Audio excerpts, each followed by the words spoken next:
Ambassador Speckhard, members of the Council, guests and friends, on behalf of our Board of Trustees, it's a great pleasure to welcome you this evening. I should let you know that tonight's reception was sponsored by the Secretary of State Alexander Haig Memorial Fund.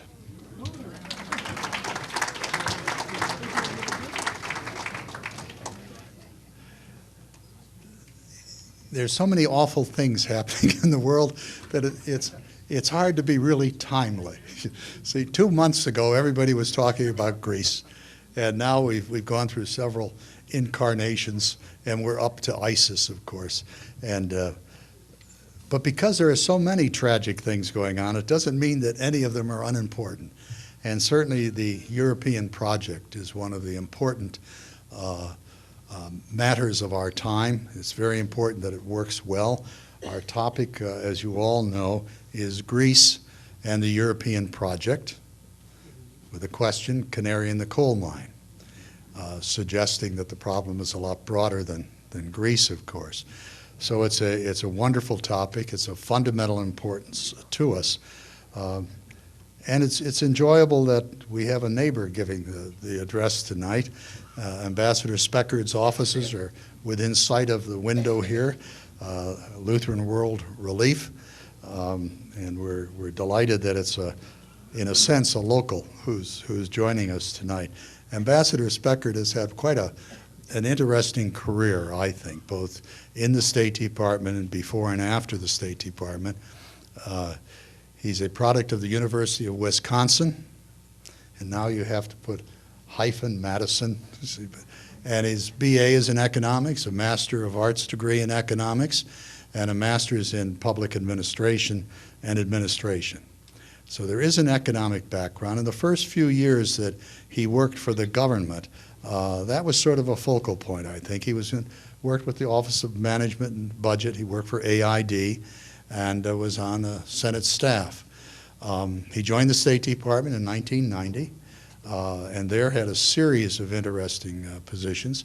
He worked in the office of the Deputy Secretary of State, and while there among the interesting things was that he, as Director of Policy and Resources toward the end of that tour, was responsible for trying to bring foreign aid in line with American interests and basic policy objectives, which was an interesting transition from an earlier Cold War period of time. His later work with State has included being at NATO, of course. Prior to that, he had been working as a deputy to the gentleman charged with being temporary ambassador for the new independent states. So he focused upon the new independent states for a period of years. He then became ambassador to Belarus as an outgrowth of that. Later, with the NATO experience, covered a variety of things, but strikingly toward the end of that tour, was in charge of policy planning, which led him into all the great, large strategic questions that NATO's involved in. And then, if there wasn't enough zest in those assignments, he was in Iraq, where he was at first in charge of the Office of Reconstruction Management, and then later was our Deputy Chief of Mission. Two important assignments at a very critical part, 05 to 07, of our experience in Iraq. And after that became our ambassador to Greece, which is our focal point this evening. After retiring from the State Department, he did have experience with a Greek bank. He also has worked with a couple of corporations, one of which he was president, which is largely not responsible for, but assists people in overseas investments and seeking out new businesses. He was also a senior advisor in a firm which handles data. And that data analysis is utilized by numerous of our intelligence agencies. And since getting out of the State Department, he's been with Brookings as a non-resident senior fellow. And of course, we've had a lot of the good Brookings people speak here. We're very fond of that particular organization. But in any case, the important thing for us immediately is Greece and the European project. It's a great pleasure to welcome Ambassador Daniel Speckhard to the Council.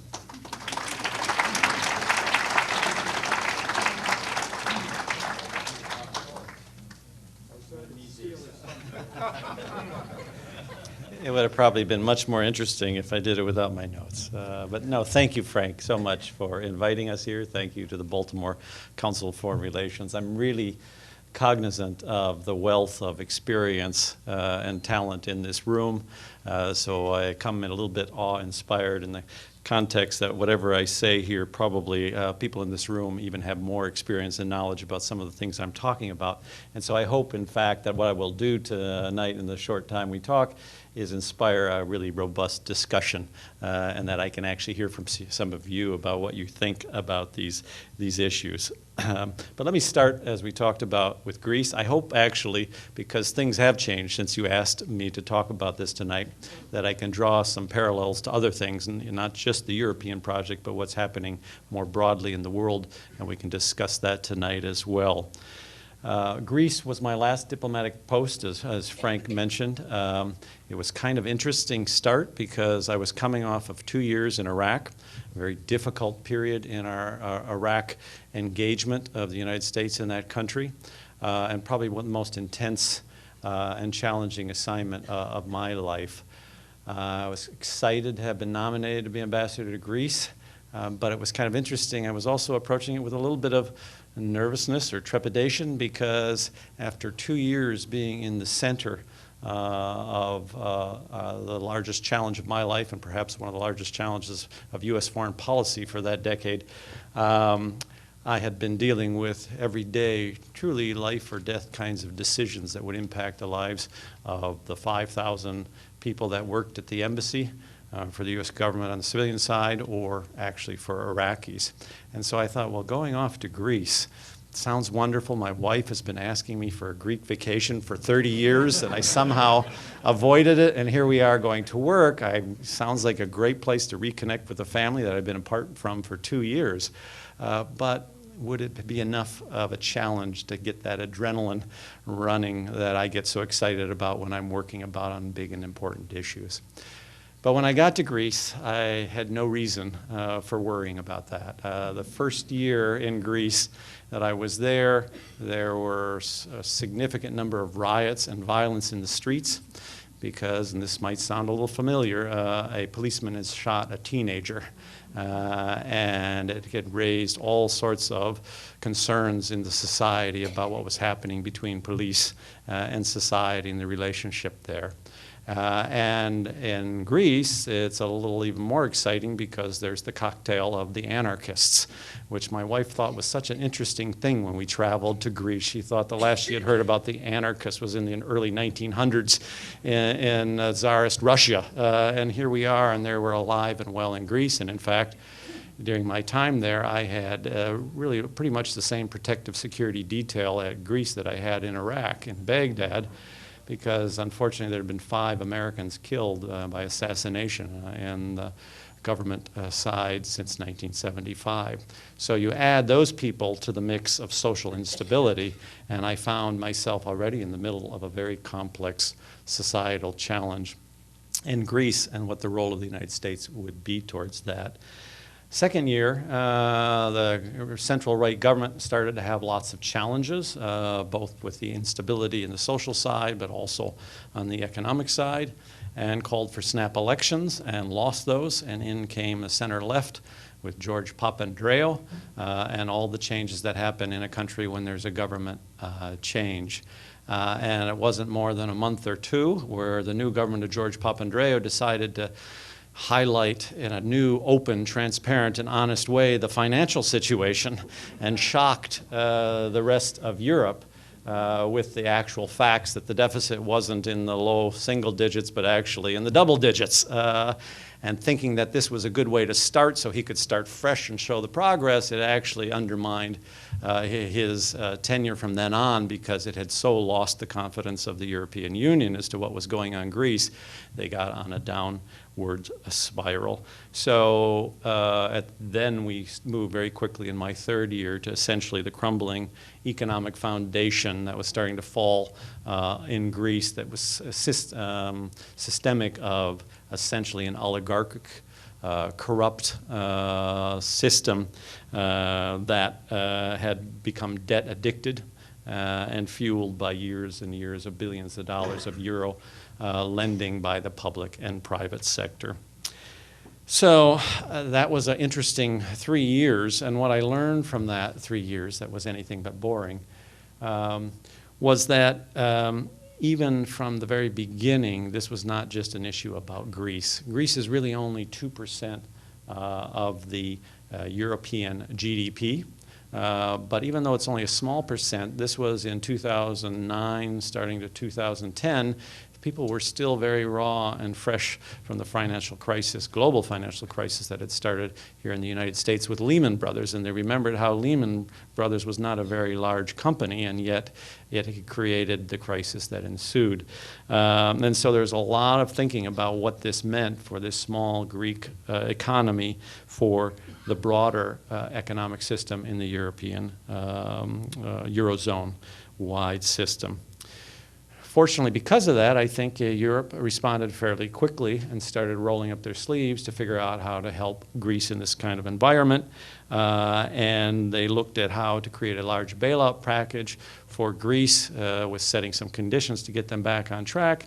And also, and key to that was shifting the private debt to public debt, which at the time seemed like a good idea, but over time I think has become one of the challenges, that as you shifted all of this corporate private debt to the public hands, now the public is in a different situation in terms of what kind of policy options they have, because it's actually easier to write off private sector's debt in terms of the politics of taxpayers of countries than it is to write it off if you're a government that's bailed out another country. But the good news is it bought time for Europe to strengthen its financial system, because there was a lot of nervousness, particularly in the banking system at that time, that they had overextended themselves, not just with Greece, but in general. And the threat of a Greece collapse on the financial side was nervous that that would have a big fallout on the broader European banking system. But what was good, as I mentioned, in the short run has been tough in the long run. You now have Greece with a debt of nearly twice its GDP, and even though that's been stretched out over many years, it lacks a confidence in the markets that a country is ever going to get beyond that, and very few economists think that that debt level is sustainable. And as I mentioned, it's very difficult now to write it off, and even when you read in the newspapers, there's very few people in the other European creditor countries talking about writing it off. They talk about extending it longer and longer, and while that may actually, in an economist world or a financial world, have the same net present value or the same effect on that debt, it has a very significant effect, different effect on sort of the political and social attitudes towards it. So the fact that you're sitting in Greece as a Greek citizen and you have this enormous debt burden, even if they add another 10 years, 20 years to repayment, and it makes it, to the economist, look not so burdensome, to the person sitting in Greece, you feel a little bit overwhelmed by that, and you feel a lack of sympathy by those who think that this should all be paid back. The problem is also not just economic, as I'm highlighting by that dynamic. The problem is this breakdown of the social contract as well in Greece. The deal before was essentially that they could handle the fact that there are so many very, very wealthy Greeks and ship owners and tycoons and 100-meter yachts sitting in ports that everybody can see, right in the Piraeus, right at the edge of Athens. Because everybody was benefiting from this largesse of resources coming in that fueled the economy through the debt situation and the assistance from the European Union. Once that stopped, that social contract that says, okay, you can benefit at the top as long as I'm benefiting at the bottom, fell apart. And the middle class was squeezed seriously by this, as you probably have read in the newspapers, in terms of many of these people falling back into poverty. And the highlighting of the rich and gap between the rich and the poor has become so much more evident when those yachts are still sitting in those ports, and yet some people are so close to having nothing. And what's interesting to me, working at Lutheran World Relief, the same thing that happens here in Greece happens around the world, is that when economic and financial crises hit, it's the poorest that are most vulnerable and are struck the hardest, which is something I think that our societies and countries need to understand in these things. Of course, all this economic challenge sent the political system into convulsions. We had 4 elections in 3 years in Greece, and it propelled a radical coalition into power, a very far left coalition. As I mentioned earlier, there are anarchists, there are probably had the highest concentration of communists in Greece at the time I was there, and that's even in comparison to East European countries which used to be communist. And some of those had been very militant in terms and violent in some of their attitudes in these places. These were truly the far left parties that no one ever expected to come into power. And they were thrust now into the role of governance, which is actually something that you don't learn immediately, but you actually learn over time with little experience in the context of ministers and others who are now expected to run the country. Interestingly as well, in that political system going into convulsions, there was the rise of the far-right nationalistic parties, and in particular you may have heard of the Golden Dawn, which some think of as almost a neo-Nazi in their attitudes. This is a very troublesome thing, and we can talk a little bit more later about how, again, that's not so unique to what happens in economically stressed countries or politically stressed countries, as you see what happens there. And last thing in that political dynamic, the interesting issue was that the center left was destroyed as a political party. The country had been ruled for many years of the 40 years leading up to this by a PASOK, the center-left party that was led by George Papandreou. It had had as high as 40-some% of the vote in a country of a parliamentary system, which gives you a sense of the strength. And after this was over, it's polling and getting in elections in the 4 to 6% range. Just the complete destruction, essentially, of a party that had been there forever, and the space taken up by primarily the farther left parties. A lot of people suggest that Greece is a big exception, and that's what I wanted to talk to you a little bit about tonight. The story goes that this is a sunny, profligate spending Mediterranean country where everybody's laid back, and that beautiful weather helps you find a way to enjoy life even in difficult times. And that this is so much different than those climate-challenged North European countries that maybe many of you have visited and I've lived in, where you get to see the sun very rarely, and that some people say leads to the desire to work harder since there's nothing to do outside. But you know, I think while Greece may lie at one end of the spectrum in terms of what's happened there in the context of financial mismanagement or tax avoidance or the corruption that you see there or the reliance that they've had on external financing, I think it has a lot more in common with other European countries than others in Europe might like to admit. For one, this challenge of social programs and aging populations is not unique to Greece. And while Greece is maybe in a worse situation on the financial side, many of these other countries are facing the same challenge of not being able to sustain long-term the financing of the social welfare state that they built up over years in the context of the demographics that they're facing. Second, immigration. The refugee issue may be in the long term a blessing in disguise. Greece has actually anywhere from, when I was there, had as many as like 800,000 non-Greeks living in the country, to some even saying 1 million out of maybe 10% of the population. So that was before this current crisis. I heard in November they had 50,000 refugees coming into their country.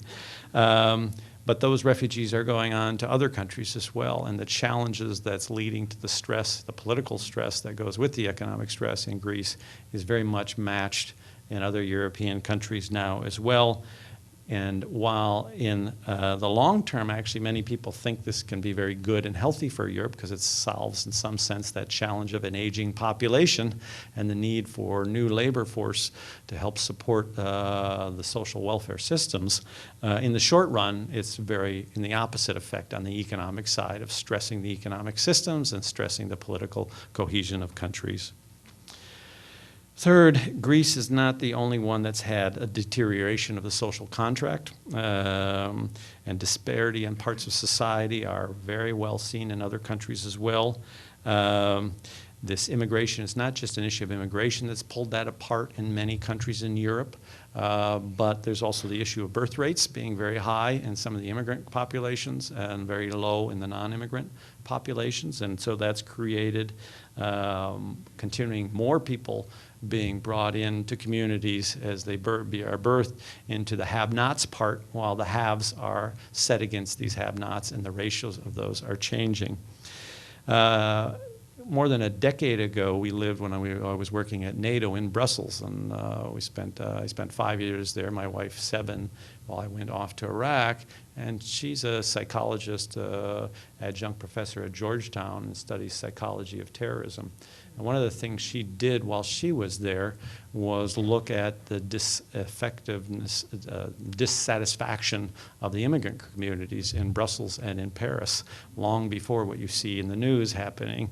And it was a loud and clear message to her back then of this lack of integration and assimilation was having a profound effect on the sense of dignity and belonging in the immigrant second generation populations and communities. And she would even have young men tell them about how when they would want to go out to the clubs or the bars as in their early 20s, they would be stopped at the door and told they couldn't come in only because of their background and ethnic history. And so for her, she saw this problem as a significant and serious one, and that has been stressing this entire eurozone, and it's obvious to be happening in Greece as well. Third, the flight to extremes is another consequence. I think that's in common with Greece and the other European countries. You hear I talked about the Golden Dome. That's happening in France. It's happening in Holland or in the Netherlands. It's happening in many of these other countries. And that's something that's not unique to this country, and you're going to see more of, accelerated by the refugee situation and compounded by it. And of course, terrorism is throwing fuel on the fire that adds to these extremist views.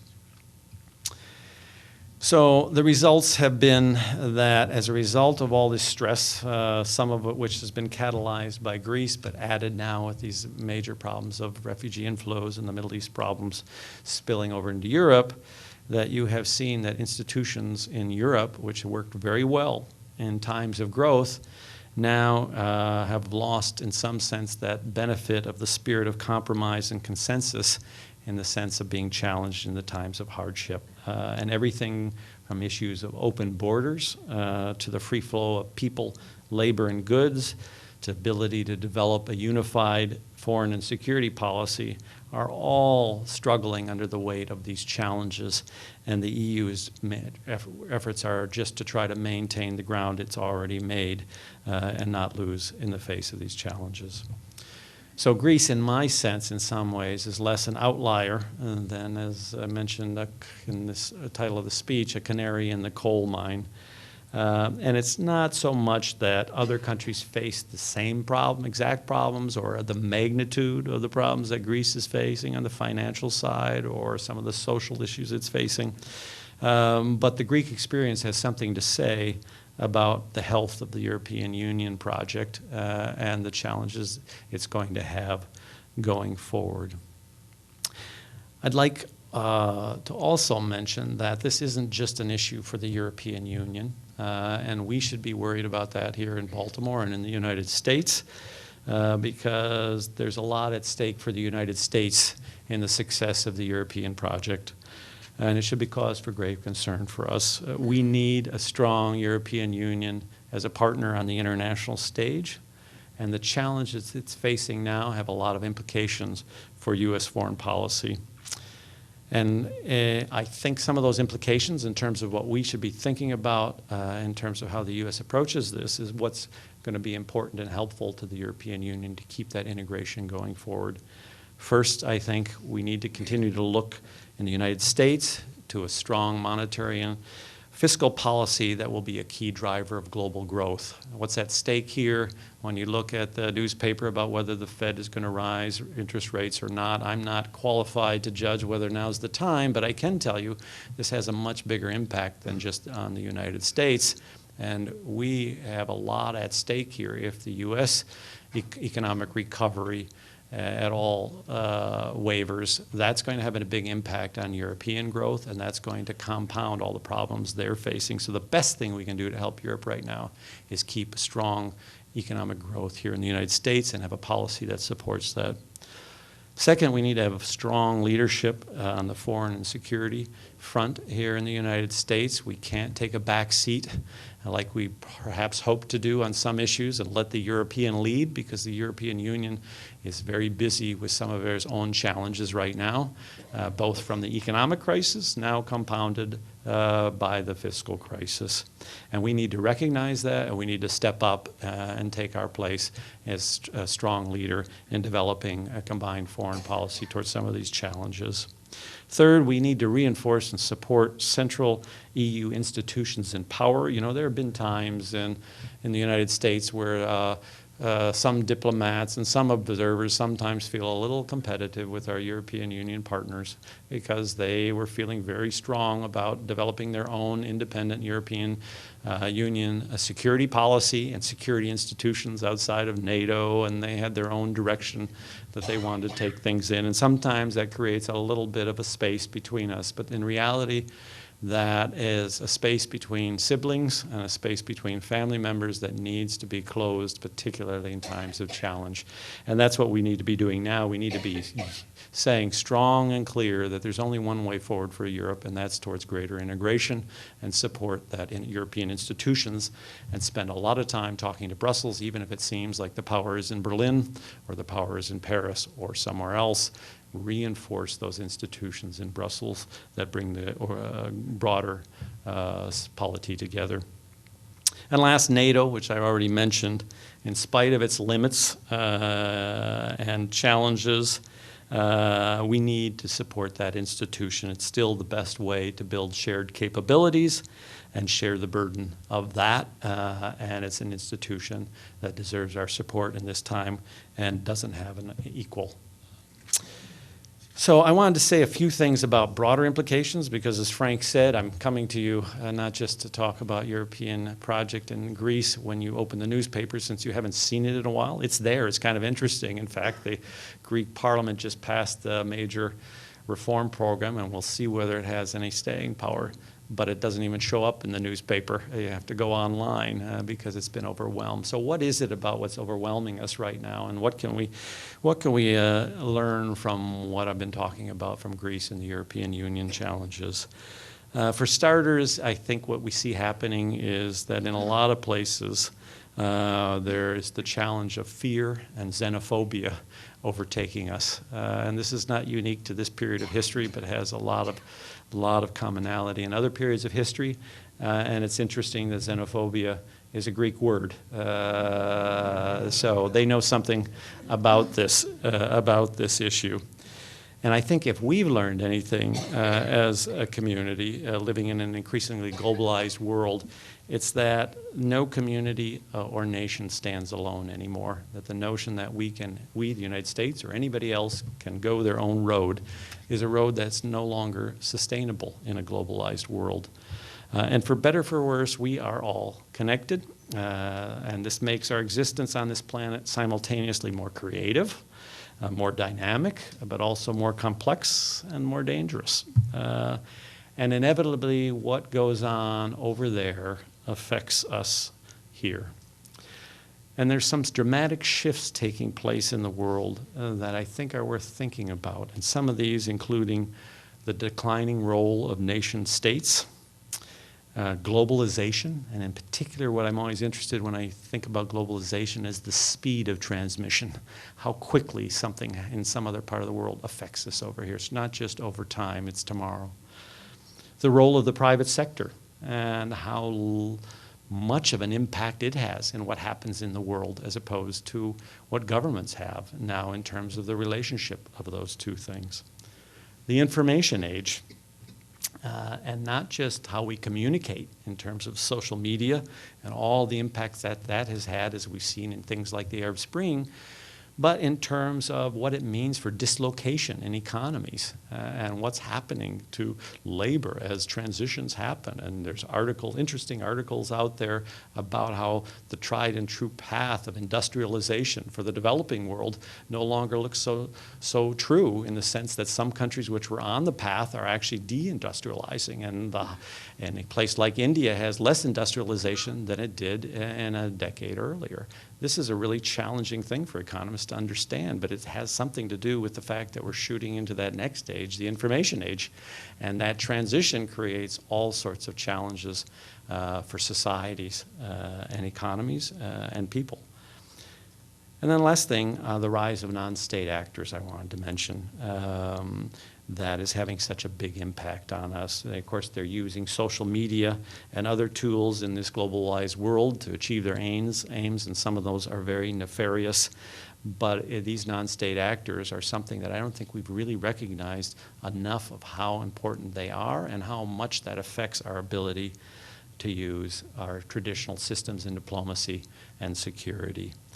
We're still relying on essentially an outdated diplomatic system. You know, I was an ambassador representing my country to a foreign country, and all of these things are happening around us and to us, of which I nor the government I am being accredited to can really actually impact all of the things that need to be impacted. And we needed many, many, many more actors. But this state-to-state kind of relationship still stays central.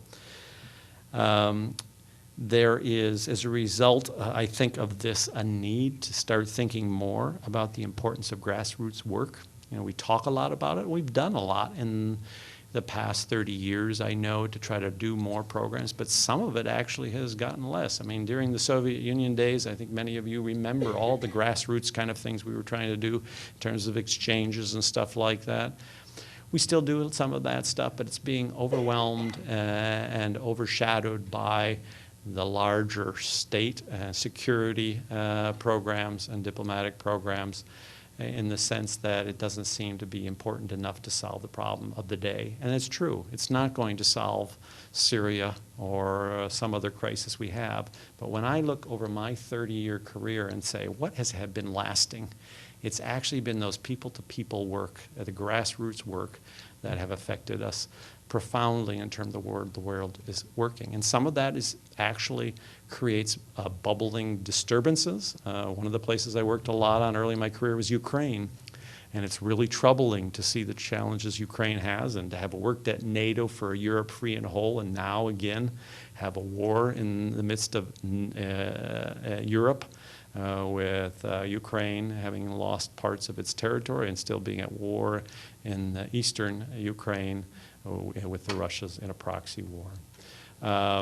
But that all happened because the Ukrainians said, when they had the choice, do you want to go back to the old system, or do you want to be a part of a Europe and a European future that recognizes and values the importance of the values that we care about in the United States? They chose they wanted to go to Europe, and that created the demonstrations in the street that led to the fall of government, that led to the disruption with Russia, that led to the current war. Is that bad? Well, it's certainly bad for the lives that are lost, and I mourn those lives. But I think in terms of the long-term future for Ukraine, that was the right decision. And that was affected by us. But it wasn't affected by the work we did on parliaments, on setting up national governments, on helping write constitutions. It was done because we had these people-to-people exchanges, work, support, building civil society that happened. So for me, that grassroots piece is central to what we're doing. And, you know, as I also look to it, I think about that in the context of Iraq. One of the most disappointing things I've worked on in my life, and which I spent a lot of sweat and tears and a lot of challenges in my own sacrifices with my family, having been separated for 2 years.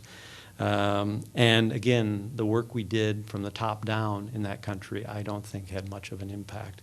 But I know a lot of Iraqis that have been changed forever, and my hope, my true hope for that, is that those Iraqis are going to be future leaders, and it's going to take a generation for this to work out. What it does say, though, is that in the Middle East, that a small fraction of spoilers can affect the outcome, and that even if you have success in large numbers, the ability of small groups of non-state actors to affect the outcome is powerful. The Middle East implosion is enormously complex, the broader outcome of what we started in Iraq. And I get really frustrated when I hear it condensed into a soundbite of, we should have intervened earlier in Syria, and then we wouldn't have this problem.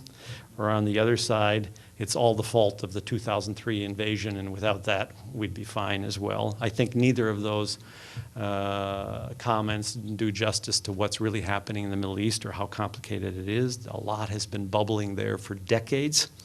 The Sunni-Shiite divide and fault line has been there, and it was at some point going to erupt.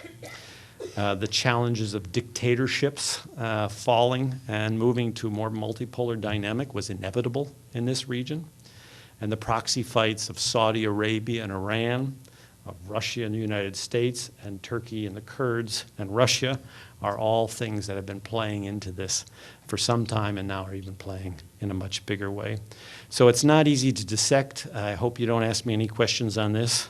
And it's clear it's not getting any better. But it's going to be important that as we move forward, we're careful not to burn bridges with local populations and alienate local groups in this environment.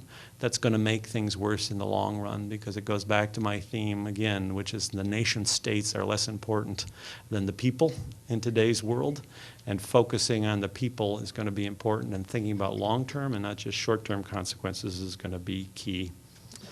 So I hope you're hearing from me that the system that's worked in the old days is not going to work into the future, that with the explosion of communications, that we need to have a new thinking about how diplomacy works in this environment.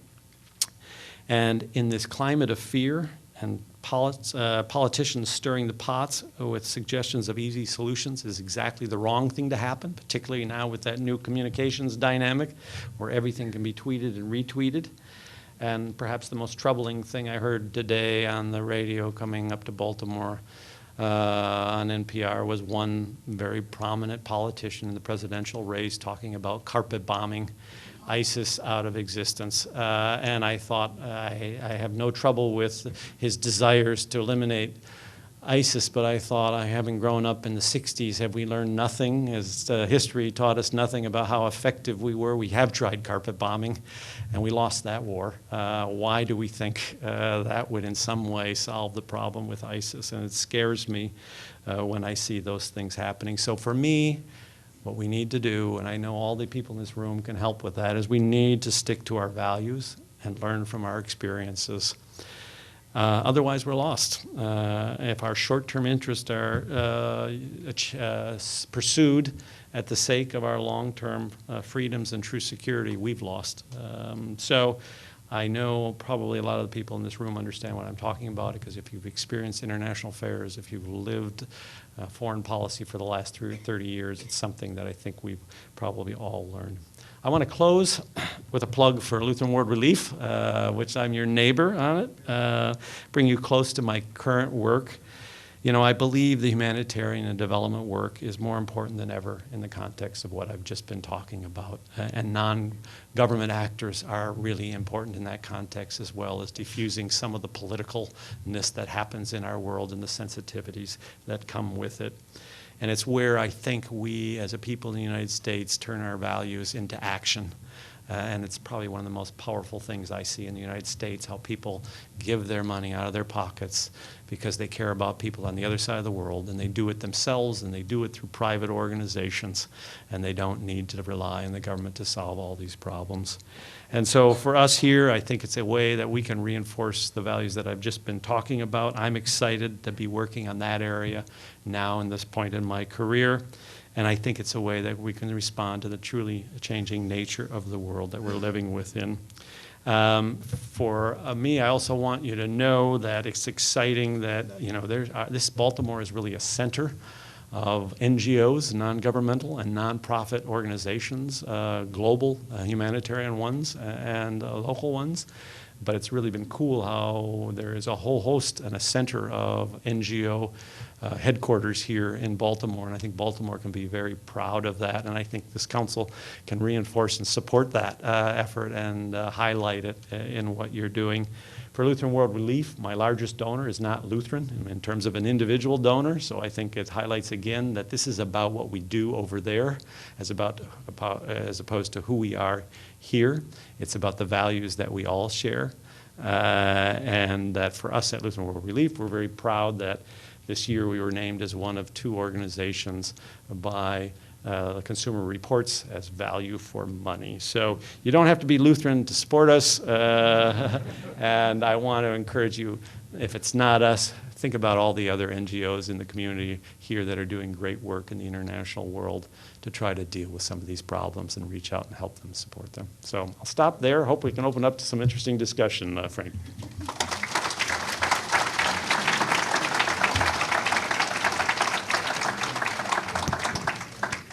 Thanks very much. It was a marvelous presentation. We liked it on Europe, certainly, and you expanded into a broader view. And we even are sort of philosophic at this point about how to approach global things. The floor is open for questions. Yes, sir. Are the Greeks going to solve their problem? And especially with an eye to the approaches which the Germans are suggesting. Well, I like the question partly because it draws some interesting comments on the issue of the Germans against the Greeks here, because there's a lot of history. The Germans once occupied Greece, and so a lot of historical challenges there as they face that new relationship of sort of master of their economic fate. Germany deserves a lot of credit for carrying the weight of keeping the European Union moving forward and keeping Greece in the eurozone. I think without the leadership of Prime Minister Merkel, that may not have happened.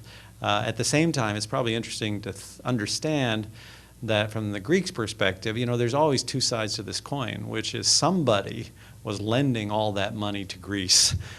More on top of more on top of more. And we probably have some experience of that here in the United States, where there's somebody thinking that this is in their interest to make this happen, and they're not paying attention to whether this makes good financial sense at that time. And only after you've built up all of that huge debt does somebody say, well, let's figure out now how we make sure you repay all this and whether you're a good credit in that. And so from the Greeks' perspective, a lot of that money, a lot of it didn't, but a lot of that money went back to buy washing machines and cars and support the Greek manufacturing sector and industry. That's the story they tell, and it creates a lot of frustration that actually Germany benefited as well from that prolific circle of money coming in and going out, and yet now they feel like they have to pay it all back, even if it's at low interest or no interest or long grace periods. So the challenge for this is less about whether the economists and accountants could find some mechanism of stretching this out over 100 years and having grace periods of 20 and everything else that makes it repayable, and more about the politics of it. I think the politics of it that we are, without a debt write-off, without a real haircut in Greece political system, you can't justify to your people that this challenge is being shared among the European partners and that you're doing all your pain and all your work, and they're recognizing that good behavior is not just stretching out the repayment, but actually reducing it. So I'm very skeptical where we are right now that this won't come back into the newspaper, that after some of this other stuff disappears, it's not over with Greece. You're going to find again that this government is not going to be able to last throughout this bailout program or the current position that it's accepted in terms of what Germany has to ask them to do. And I think the reality is it's going to be a question of whether Europe has so many other problems going on. They say, just ignore this, keep writing the checks, let's not have a problem over here while we're having all these problems over here. There, probably worth it to them from the financial and political perspective, or whether it becomes a focus again and people say, why are taxpayers continually in the North underwriting the South for this? It's a funny dynamic, which is I'm very pessimistic unless larger problems overtake Europe, in which case Greece benefits because they can't afford to have this one come to the top of the agenda. What does Greece have to produce to pay their debts? Yes, and the first part of that question really had to focus on this transition from private sector to public sector debt. It's kind of interesting to know that there's still a lot going on behind the scenes in the European Union to try to continue to make progress. And they kind of understand that if they're going to be successful, they need to move to greater banking union, political union, and monetary union, and how they work on this front. And the challenge for them, they've been making a lot of progress on the banking union side. You don't read much about it, but they've actually taken significant more steps. One of the issues that came to the front on this, though, was this issue of, in the future, can we somehow avoid this challenge of taxpayers pick up the tab for financial institutions that lent to Greece? But I also understand a very sophisticated part of your question was highlighting that they were part of the eurozone, so people said, I don't have to worry about Greece. I just worry about the creditworthiness of the European Union. So on that issue, I think the challenge is governments do have to find ways to share the pain, can't absorb all of the pain of the private sector. Otherwise, the private sector didn't learn any of the lessons of this. In terms of how much they have to produce, they can't. I mean, 2 times GDP, they're not going to produce their way out of this debt situation unless it gets pushed so far into the future, with these 10, 20-year grace periods and low interest rates and 100-year repayment terms that, at some point in time it becomes manageable because it's a problem so far on the road it doesn't affect you now. But again, the political issue suggests that that won't happen. Would you comment on the Greek tax system? Yeah, Greek tax system, and would like these shipping tycoons who are perhaps avoiding some of this get us into this mess? It's kind of interesting, a great question. 2 pieces of it. First, the reality is I think Greece is facing a big challenge because a lot of what they're doing is fiscal adjustment and not true structural adjustment, meaning they're not really fundamentally changing their system. They're just cutting the budgets, and they're going to lower the pensions, and they're going to do all these other things that find fiscal savings. But the reality is the system is under such strain, including things like the educational system, where it's not really performing. This is, the place of Socrates and Plato, and yet now if you really want to get your kid a top education, you send them out of Greece to other European universities or the United States, and there's so much to be done there. The whole issue of corruption and how they attack that and the mentality of that.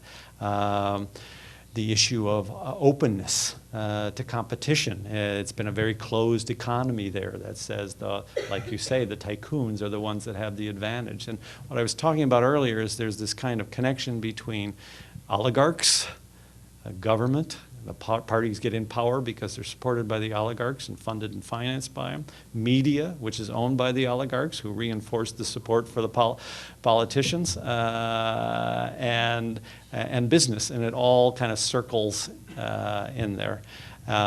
So you're very much right. There's a lot of responsibility, and I think it's the closed nature of the system as opposed to any individual who's probably acting in their own self-interest and seeing that system and to be honest with you, everybody participated in it, and that's why it was so hard to change, because everybody had somebody that helped benefit them in the old system.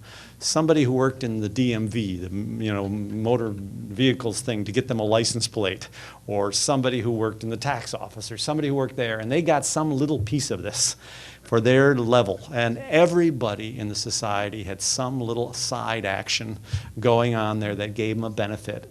So it was hard to change it. They wanted to change it for the tycoons, but they didn't really want to change it for themselves, or now we need a land registry, but in fact you actually built on land that wasn't yours, or you didn't get the proper licenses or something else, so you want the tycoon's house to be torn down because they didn't get the licenses, but do you want your little cottage or your little extension, which also didn't get a license, to be taken into consideration? That kind of system, I think, is what has created the crisis ability to act upon it.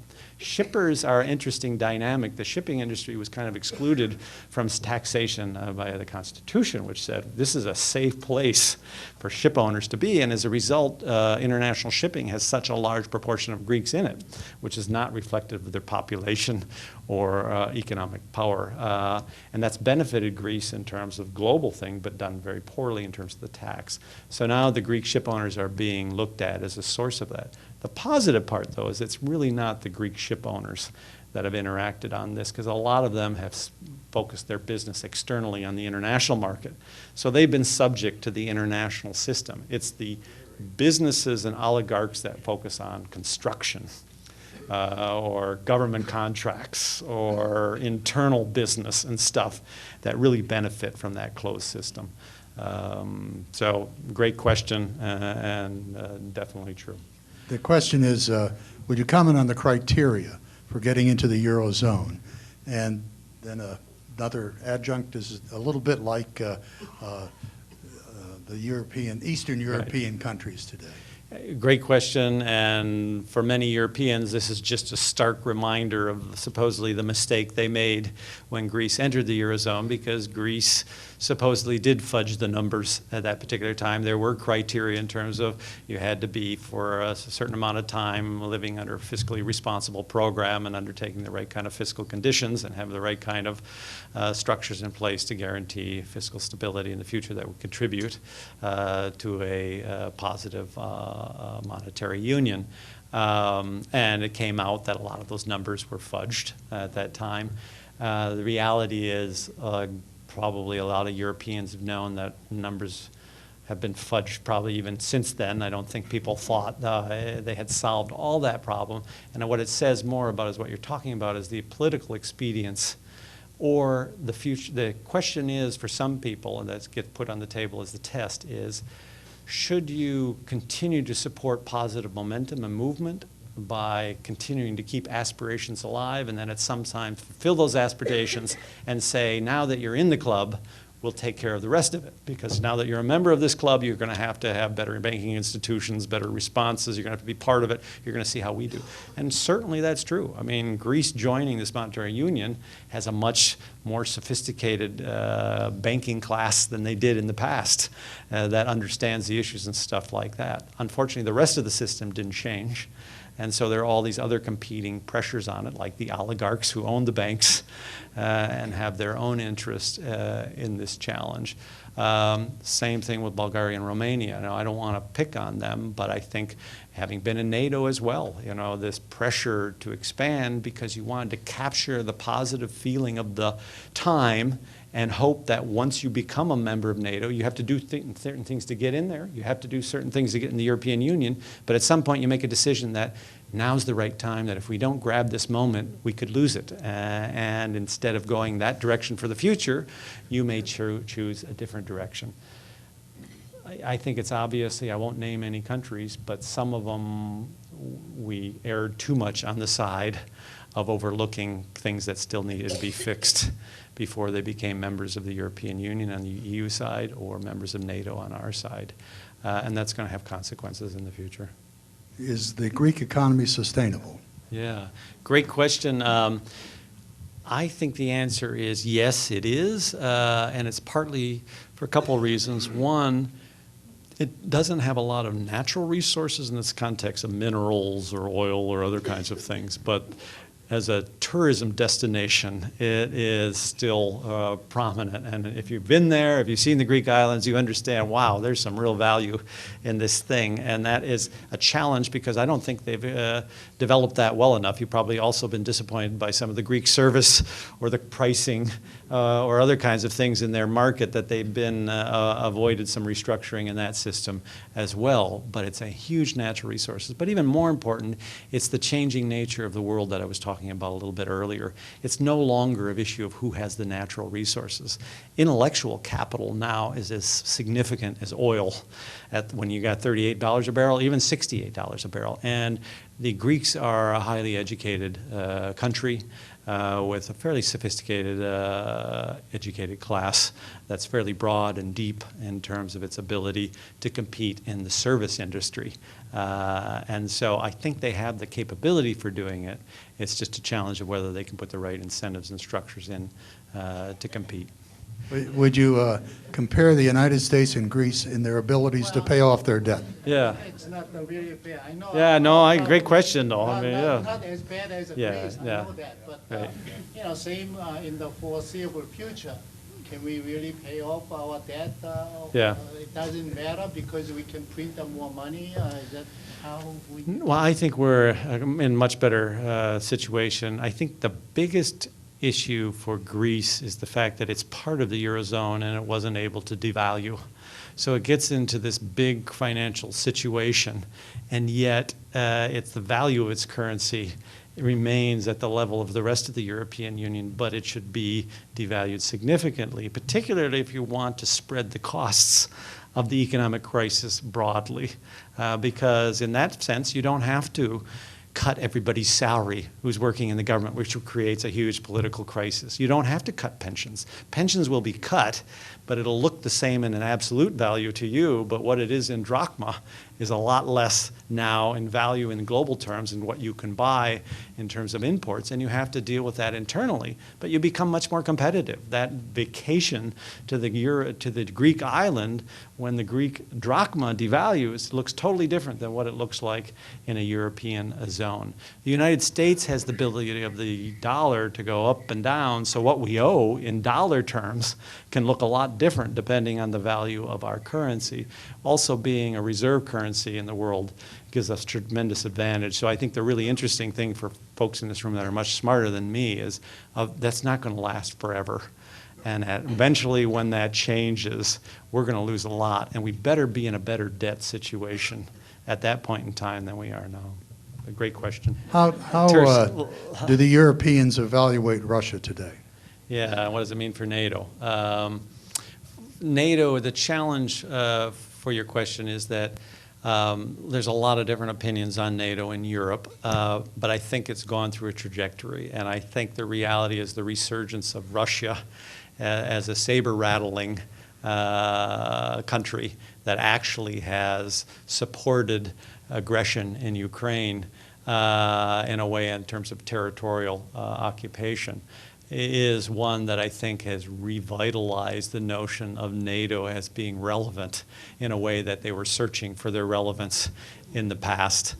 At the same time, it's exposed the weaknesses of NATO, which is the military capabilities have been hollowed out in many of the NATO allies since the end of the Cold War. And the reality is NATO doesn't have much teeth outside of the United States' contribution to it and a few of the other allies. And there is a real interesting question as to whether or not that needs to be taken on by European countries. And until now, they haven't that much been interested because the trade-offs between guns and butter has been butter, butter, butter. But interestingly enough, with the terrorism challenges that some of these countries are facing, they realize they may actually need military capabilities in some parts of the world to deal with this in stronger ways than they are currently dealing with it. And so I actually think it's, I put higher probabilities that NATO will have a better future in terms of relevance than I would have 10 years ago, given what's going on in the world. So thank you. I really appreciate the opportunity. Thank you very much. Speak to you tonight. Thank you so much.